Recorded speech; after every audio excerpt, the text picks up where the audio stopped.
నగరంలోని ఎన్ఆర్పేట శ్రీ లక్ష్మీ పాఠశాలలో snaps foundation director Harsha చక్రవర్తి ఆధ్వర్యంలో విద్యార్థులతో స్నాప్స్ ఫుడ్ కార్నివాల్ కార్యక్రమం ఏర్పాటు చేశారు. ఈ సందర్భంగా correspondent B Savitri, foundation director Harsha Chakravarthi, ఉపాధ్యాయురాలు రేణుకలు మాట్లాడారు. విద్యార్థులకు విజ్ఞానం అందించడంతో పాటు అన్ని రంగాల్లో తర్ఫీదునివ్వడం వల్ల భవిష్యత్తులో ఏ రంగంలోనైనా స్థిరపడడానికి అవకాశాలు లభిస్తాయని పేర్కొన్నారు.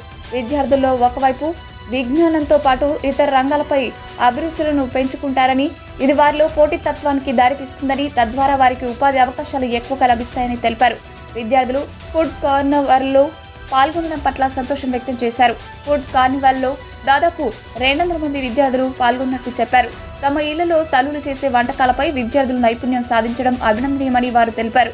ఈ కార్యక్రమంలో ప్రధాన ఉపాధ్యాయురాలు ఎల్ మాధవి, లత, కోఆర్డినేటర్ వి కిరణ్మయి, ఉపాధ్యాయులు బి అరుణరెడ్డి, విద్యార్థులు, తల్లిదండ్రులు పాల్గొన్నారు.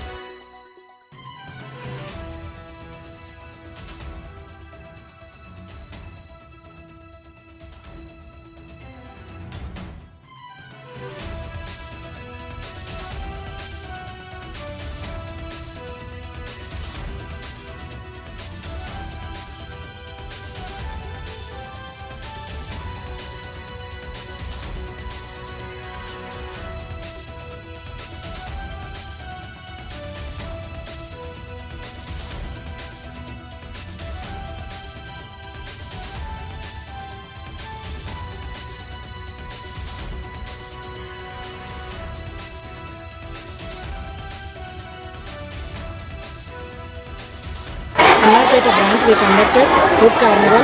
This is the main theme is that all students should know how the parents, how mothers are working hard to prepare the delicious food for the children, and must say all in the ingredients in English, and how mothers are working hard for them. This is the main theme for the students. Good name, madam. Good name.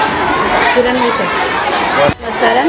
ఈరోజు మా శ్రీలక్ష్మి ఉన్నత పాఠశాలలో food Carnival అని Snapchat వారు నిర్వహించారు. దాంట్లో మా పిల్లలు చాలా సంతోషంగా పాల్గొన్నారు. అది ఒక ఉదాహరణము. అదేవిధంగా పిల్లలు వాళ్ళ తల్లిదండ్రులు ఏ విధంగా, ముఖ్యంగా తల్లి ఏ విధంగా ఉదయాన్నే లేచి వంట చేస్తుంది, ఆ వంటని ఏ విధంగా మనం రుచి చూస్తున్నాము అనేది మన టీచర్లకు చూపించడం ద్వారా, వచ్చిండే అతిథులకు వారు చేసిండే ఆహార పదార్థాలను రుచి చూపించడం ద్వారా వారు చాలా సంతోషపడుతున్నారు. అదేవిధంగా మా యాజమాన్యము స్నాప్ ఎడ్యుకేషన్ ఇన్స్టిట్యూట్ వారు నిర్వహించిన ఈ కార్యక్రమము ఇంత ఘన విజయం సాధించడము మాకు కూడా చాలా సంతోషంగా ఉన్నది. నా పేరు రేణుక.